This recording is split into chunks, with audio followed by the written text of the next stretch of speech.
आइए शुरू करते हैं पुनर्जागरण और प्रोटेस्ट आंदोलन।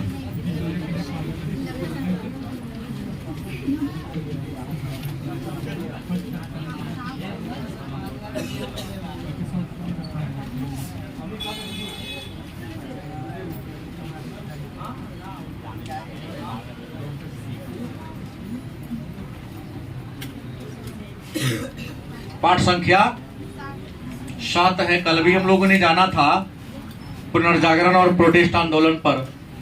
हम लोगों ने कल की क्लास में जाना था कि पुनर्जागरण क्या है, इसकी शुरुआत कब हुई, कहां से हुई, इसके कौन कौन से कारण थे और पुनर्जागरण काल की उपलब्धि क्या थी।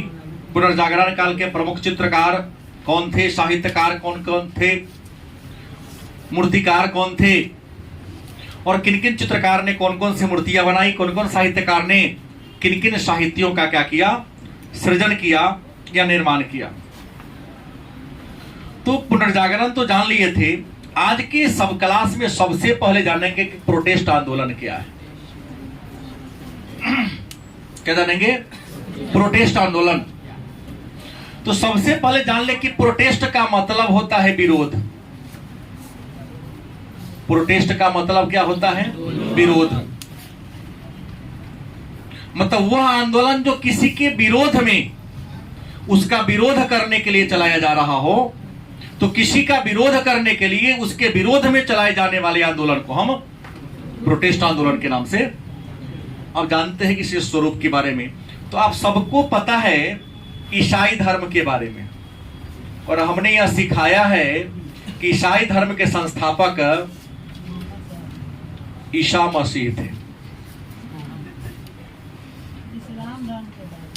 ईसाई धर्म के संस्थापक कौन थे? अभी तो ईसाई धर्म पर ना वो था, हम जान रहे हैं। ईसा मसीह ने ईसाई धर्म की क्या किया था? स्थापना किया था। और ईसा मसीह का जन्म 4 ईस्वी में 25 दिसंबर 4 ईस्वी को हुआ था। ये बात को हम पहले बता चुके हैं। ईसाई धर्म की जो सबसे पवित्र पुस्तक है, हमने कहा था बाइबिल। क्या है? और ईसाई धर्म की जो सबसे पुरानी, ईसाई धर्म के पूजा स्थल को कहते हैं चर्च, हिंदी में गिरजाघर। और सबसे बड़े संत को कहते हैं पोप। वो क्या बात आता है? बेनेडिक्ट।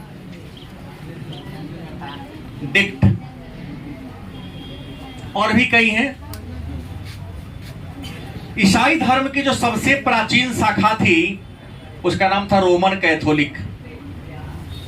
क्या नाम था? Roman Catholic. ये ईसाई धर्म की सबसे पुरानी शाखा थी।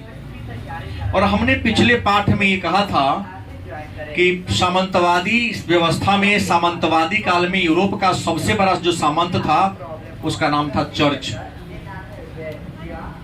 यूरोप का आधा से ज्यादा जमीन किसके कब्जे में था?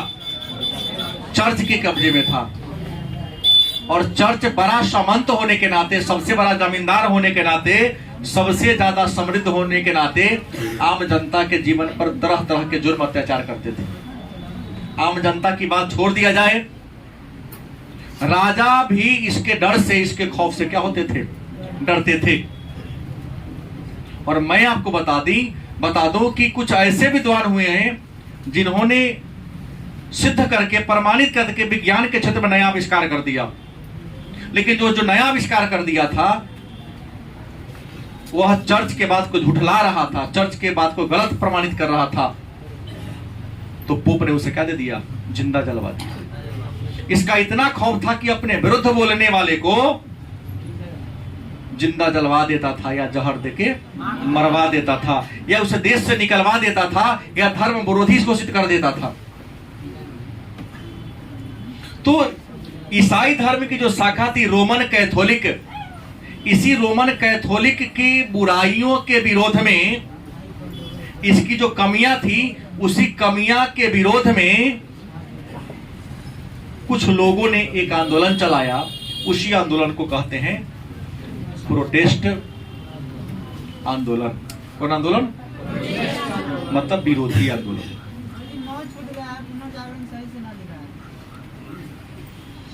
क्या ना लिखा है, यहाँ ना छूट गया है। पुनर्जागरण। तो प्रश्न क्या है कि ईसाई धर्म की जो कैथोलिक शाखा थी, इस कैथोलिक शाखा के चर्च ने आम जनता के जीवन पर जो परेशानी क्रिएट कर दिया था, पैदा कर दिया था, उसके विरोध में एक आंदोलन चला। उस आंदोलन को कहते हैं प्रोटेस्ट आंदोलन। इस प्रोटेस्ट आंदोलन को चलाने वाले व्यक्ति में सबसे पहला नाम आता है जॉन विक्लिफ का। इसका नाम आता है जॉन विक्लिफ का, सबसे पहला नाम आता है। और आपको बता दें, जॉन विक्लिफ जिनका जन्म 1330 में हुआ था और इनकी मृत्यु 1370 ईस्वी में हुआ था, सॉरी 84 में। जॉन विक्लिफ जिनका जन्म 1370 में हुआ था, 30 में, और मृत्यु 1384 में हुआ था। ये जॉन विक्लिफ का था कौन? तो ऑक्सफोर्ड विश्वविद्यालय का अध्यापक था। ऑक्सफोर्ड विद्यालय का क्या थे? ये अध्यापक थे।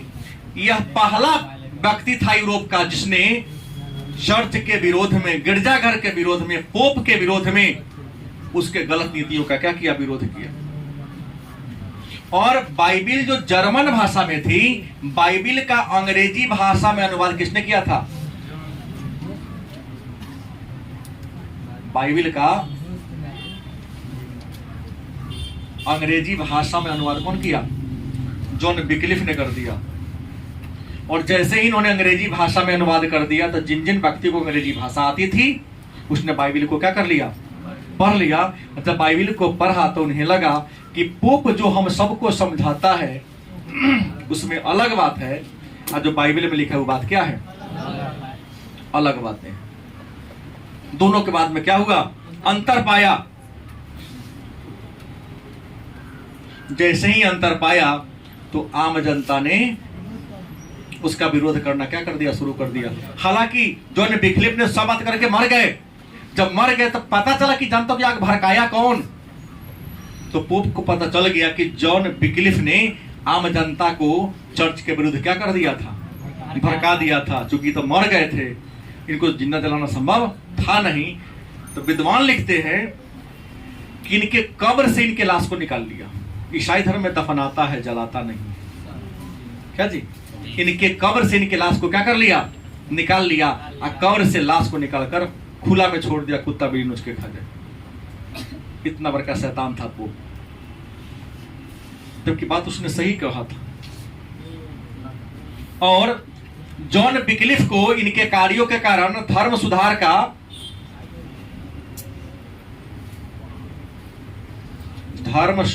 का प्रातःकालीन तारा कहते हैं। धर्म सुधार का प्रातःकालीन तारा किसे कहते हैं? जॉन विक्लिफ को कहते हैं। और ये जो थे विक्लिफ, तुम देखो ना, हम जो बोलता हूं देखो, तुम इसी पर दिमाग लगाए रहता है केवल। हम देख रहा हूं, हम बोलते हो वह हमसे वैसे ही लिखा जाता है। बोलने में निक्लिफ नहीं ना बोलता हूं, हमने विक्लिफ कहा। हमने कहा जॉन विक्लिफ की बात करते हैं तो इसे धर्म सुधार। हाँ बोलो। देखेगा तो हमारे आवाज को सुनेगा, शब्द बाद में देखेगा। वीडियो देखना मतलब केवल हम मुख थोड़ी नहीं रहते हैं, वो आवाज को चिंता है ना वो, कि हम आवाज बोल क्या रहे हैं। तो प्रश्न क्या है? धर्म सुधार का प्रातःकालीन तारा किसे कहते हैं? जॉन विक्लिफ को कहा जाता है। और इंग्लैंड में कहा? इंग्लैंड में जॉन विक्लिफ के बहुत सारे समर्थक बन गए और जॉन विक्लिफ के समर्थक को लोलार्ड कहा जाता है। लोलार्ड कहा जाता है। दूसरा विद्वान आए पुनर्जागरण काल में, नाम था जॉन हस। क्या नाम था? जॉन हस। 1372 में इनका जन्म हुआ था। 1372 ईस्वी में क्या लिए थे? जन्मे थे। और मृत्यु की बात करते हैं तो 1514 ईस्वी में इनकी क्या हो गई? सॉरी 1415 में, 1415 ईस्वी में इनकी क्या हो गई? मृत्यु हो गई। ये जो थे बोहेमिया के थे। कहां के थे? बोहेमिया। अटलांटिक महासागर में एक छोटा सा टापू है, उसी बोहेमिया टापू के क्या थे? रहने वाले थे। और सबसे बड़ी बात था, ये प्राग विश्वविद्यालय के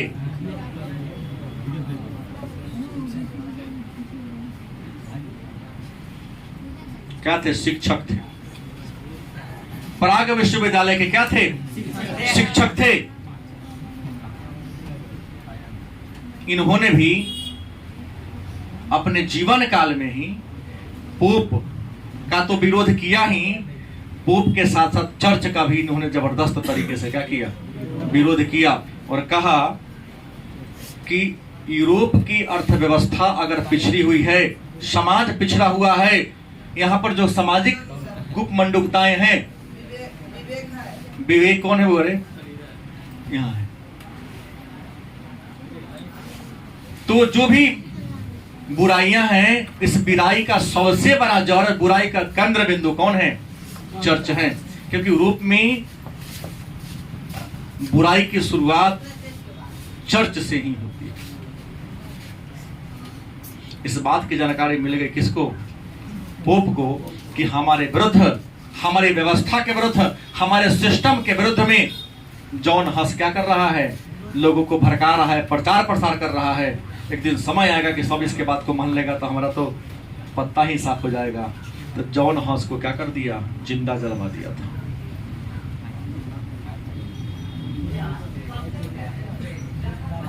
पोप ने क्या किया?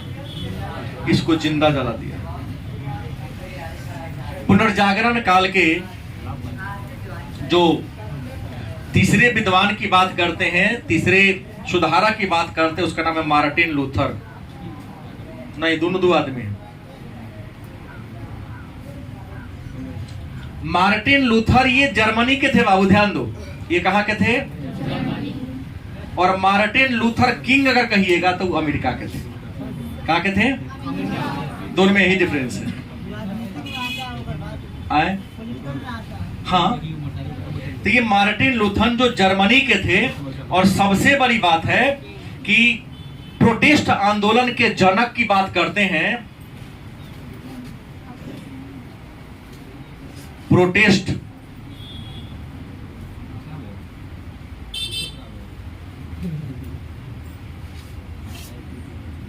आंदोलन के जनक कौन थे? मार्टिन लूथर थे। खड़ा हो, आप खड़ा हो ना, बोलो। प्रोटेस्ट आंदोलन का जनक किसे कहा जाता है? प्रोटेस्ट आंदोलन का जनक किसे कहा जाता है? लाज शर्म नहीं आती है? चिराग के तले अंधेरा, बोले कितना देर हो बतिया रहा? कथी बतिया रहा था? पानी लाने तू और कथी सर्वेंट है, पी के हमसे बोला। आधा घंटा और लेगा तो क्या हो जाएगा? रेगिस्तान में तो नहीं कि प्यास से मर जाएंगे। सिटअप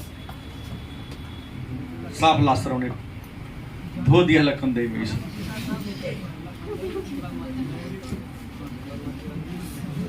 मार्टिन लूथर कहां के थे?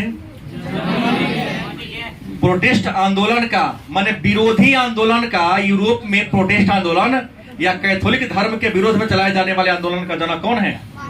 Martin Luther.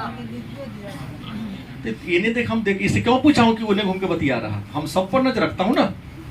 अगर मान लीजिए हमारे बात को सुन के उधर देखता, इशारों में करता तो समझ जाता ही, लेकिन आगू में बैठ के जिसन का इहो है। तो इसे प्रश्न क्या मुंडी नीचे कर लिया? क्योंकि इसने भी बात को हमारे नहीं सुना है। इसको बोले थे कि सुन ले। हाँ, सुन रहा था। अब बतिया एकरा से रहा था, पीछे वाला से पूछो। हाँ, आइए प्रश्न इनका जन्म कब हुआ था? तो मार्टिन लूथर के जन्म की अगर हम बात करते हैं तो इनके जन्म 1483 ईस्वी में जन्म हुआ और मृत्यु कब हुई? 1546 ईस्वी में इनकी क्या हुई थी? शायद आप नहीं जानते हैं, मार्टिन लूथर के बड़े भाई को भी पोप ने जिंदा जलवा दिया था, वो भी खूंटा में गार के बीच चौराहे पर जलवा दिया। इसी दिन से ये पहले पोप का बड़ा समर्थक था, ये चर्च में ही रहा कि कुछ दिन बचपन में बिताए थे ये। लेकिन जब इन्हें पता चला कि हमारे भाई को जो जलाया गया, जलाने का सिद्धांत पोप का क्या था, गलत था, तब पोप के बारे में, चर्च के बारे में गहन अध्ययन किया। और गहन अध्ययन करने के बाद ये क्या थे? जर्मनी के ब्रिटेनबर्ग विश्वविद्यालय धर्मशास्त्र के शिक्षक थे।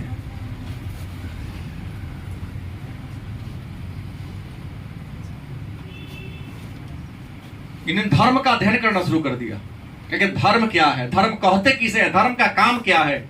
इनके भाई को ये कर दिया। तो और सभी धर्मों का इन्होंने अध्ययन किया। तो अध्ययन करने के बाद पाया कि जितना बुराई, जितना कमी ईसाई धर्म के कैथोलिकों में है, संसार के सभी धर्म इससे शायद श्रेष्ठ है।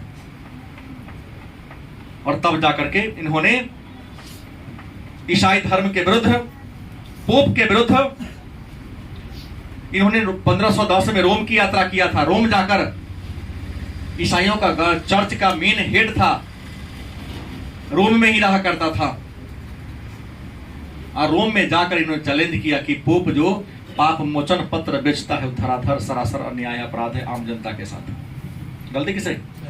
क्योंकि पाप मोचन पत्र खरीद लेने से किसी इंसान को पाप से मुक्ति अच्छे कर्म करने से मिलती है। पाप की मुक्ति प्रायश्चित करने से होती है, मिलती है। गलती की सही?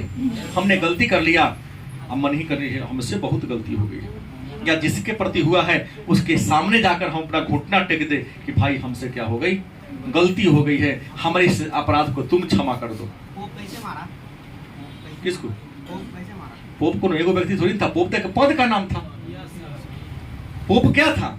एक पद था। जो व्यक्ति बैठेगा और फिर हटेगा, फिर दूसरा बैठेगा, मारा के ना, अपना उम्र से मरता था। सब पोप कोई थोड़ी था कि राजा था, वो धर्म का गुरु था। जैसे मठ में केना को महन जी होते हैं, वो महन जी मर गए, फिर दूसरा महन जी आएंगे, तो जो महन जी के पद पर जाएंगे ईसाई धर्म में पोप कहलाएंगे।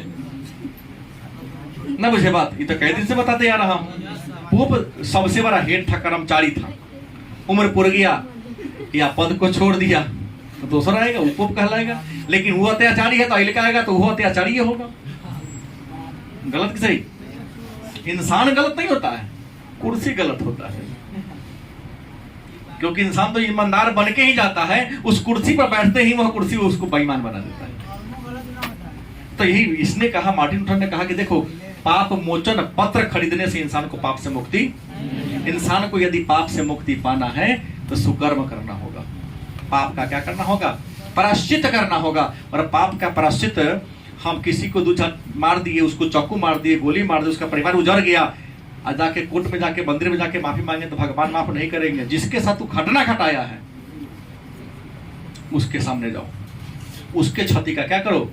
भरपाई करो। उसका हृदय ने तुम्हारे अपराध को क्षमा कर दिया, तुम पाप से क्या हो गए? मुक्त हो गए। यह किसका सोच था? जैसे ही बोला तो पोप ने इसे धर्म से बहिष्कृत कर दिया। धर्म से क्या कर दिया? बहिष्कृत कर दिया। धर्म से कर दिया, अधर्मी घोषित कर दिया। और राजा को आदेश दिया कि एक सभा बुलाइए, सभा में इसको क्या कीजिए? उपस्थित कराइए, और सभा में उपस्थित कराकर पूछिए कि काहे इसे बोलता है। अगर तर्कपूर्ण इसका बात गलत पा लिया तो इसको फांसी दे दीजिए। मार्टिन लूथर ने एक सिद्धांत पेश किया था जिसका नाम था 95 सिद्धांत। उसी को 95 घटनाएं भी कहते हैं, 95 कथन भी कहते हैं, 95 सिद्धांत भी कहते हैं। 95 थीज जब पेपर आई सारा कमी को जाके चर्च के गेट पर साट दिया रात में, हर चौक चौराहा पर साट दिया, कहा कि देखो पोप इतना इतना तरीका से क्या करता है, गलती करता है।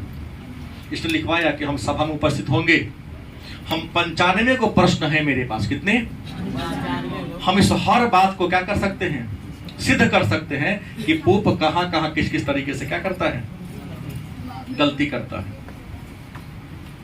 इसके लिए बोर्म संसद का आयोजन किया गया और बोर्म संसद ने 1520 में इसे क्या कर दिया, इसके विचारों की निंदा किया, इसको धर्म से क्या कर दिया, बाहर निकाल दिया और अंत में इसको क्या देश से बाहर निकाल दिया। किस तरह, कहां से, देश से बाहर निकलने की सजा दी ना। देश में रहेगा तो पोप का विरोधी करबे करेगा, देश से इसे क्या कर दिया गया, बाहर निकाल दिया। और जब देश से बाहर चला तो स्विट्जरलैंड में गृह युद्ध चल रहा था, उसी गृह युद्ध में इसकी क्या हो गई, लड़ाई में हिस्सा लिया, उसी में लड़ाई में क्या हो गया। अगला जो है चौथा धर्म सुधारक, नाम है जीवंगली, क्या नाम है, जीवंगली। यूरोप है, नाम थोड़ा सा पेचीदा मिलेगा ही। जीवंगली इसका नाम है।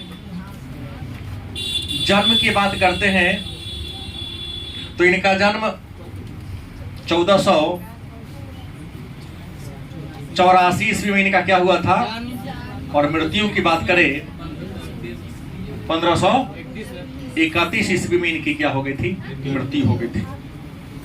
यह मूल रूप से कहां के थे, यह मूल रूप से जर्मनी के क्या थे, निवासी थे। और इसने भी चर्च के विरुद्ध में आवाज उठाना क्या कर दिया, शुरू कर दिया। और 1525 में इन्होंने एक चर्च की स्थापना किया था, जिस चर्च का नाम था रिफॉर्म चर्च। कैथोलिक चर्च के विरुद्ध में एक अलग चर्च बना लिया, एक अलग मंदिर बना लिया, जिसका नाम था रिफॉर्म चर्च। और रिफॉर्म चर्च की स्थापना करके उन्होंने आम जनता में कैथोलिक संप्रदाय के विरुद्ध आवाज उठाना क्या कर दिया, शुरू कर दिया। इन्होंने एक नगर की स्थापना किया था, जिनका नाम था जिनोवा नगर। क्या नाम था, और जिनोवा को ईश्वर का नगर कहा जाता है। ईश्वर का, जिनोवा को ईश्वर का नगर का दर्जा इनके मृत्यु के बाद दिया गया। इसका स्थापना जिंगवली ने किया था। और बाइबिल का फ्रेंच भाषा में अनुवाद इसने कराया था, ताकि फ्रांस के लोग भी क्या कर सके, इसको पढ़ सके। बाइबिल का फ्रेंच भाषा में क्या किया, अनुवाद इन्होंने कराने का काम कराया था। अब सवाल है, तो इतने सारे विद्वान आए और अलग अलग देशों में जाकर ईसाई धर्म और ईसाई धर्म के जो पुरानी शाखा थी कैथोलिक, उसका विरोध करना शुरू कर दिया। इससे धीरे धीरे चर्च का आम जनता पर से प्रभाव क्या होने लगा, हटने लगा। और आम जनता ने चर्च से अपना दूरी बढ़ाना क्या कर दिया, शुरू कर दिया। लोगों ने संस्कार के नाम पर, तेल विलेपन के नाम पर, पवित्र वस्तु के दर्शन के नाम पर टैक्स देना क्या कर दिया, बंद कर दिया। जैसे उसको टैक्स मिलना बंद हो गया, कम हो गया। इंसान बलवान तब होता है जब उसके पास क्या होता है, पैसा होता है। संस्कृत में क्लास 8 में आप लोगों ने पढ़ा होगा शायद, धनमेव बलम लोके। इस संसार में बल क्या है, धन है। गलती की सही। इंसान होशियारो तब होता है जब उसके पास धन होता है, ताकतवरो तब होता है जब उसके पास पैसा होता है। क्योंकि बिना पैसा के बुद्धियों नहीं खुलता है। होता है क्या, ज्यादा बुद्धि उगने का हम करता है जरा पास पैसा होता है, और ज्यादा फरफराएगा छटपटाएगा वही वैसी जगह थोड़ा सा क्या होगा। कहते हैं अगर आप लोग के हाथ में अगर 500 रुपया हो जाता, बान हिलने लगता है डर। होटल में बैठे नाश्ता लाइए, पूछा कथी, जैसे लाओ ना, पूछता क्या है। आज दिन 20 रुपया हो, सिंघाड़ा कैसे प्लेट चाट है, फॉर्मूला है नहीं। 100 रुपया हो तो सीधे पानी पूरी खा रहे हैं। और 10 रुपया है तो हो भैया अंकल जी 10 रुपये में कितना पानी पूरी।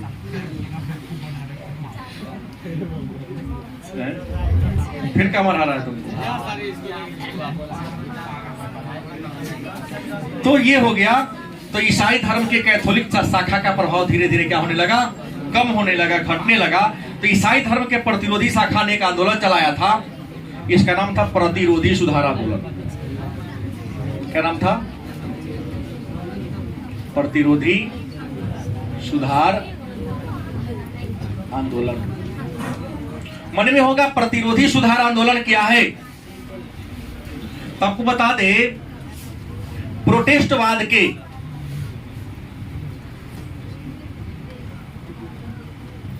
बढ़ते प्रभाव से डरकर